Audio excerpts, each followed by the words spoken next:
Hello, my dear friends, followers, and colleagues.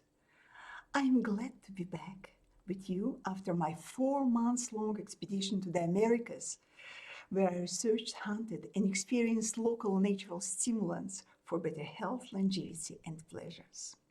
Let me tell you about the healing powers of mysterious tapu in Venezuela and the Brazilian erythroxylone coca used in Colombia and Bolivia as medicine and stimulant for over 4,000 years.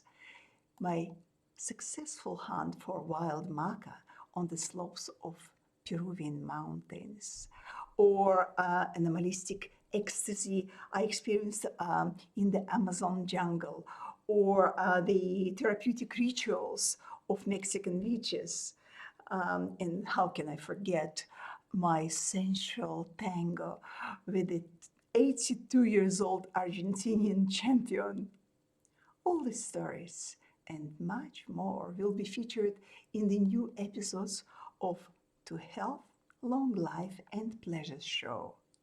So don't forget to use the link below to subscribe to my YouTube channel and get notified when the new episodes will be out.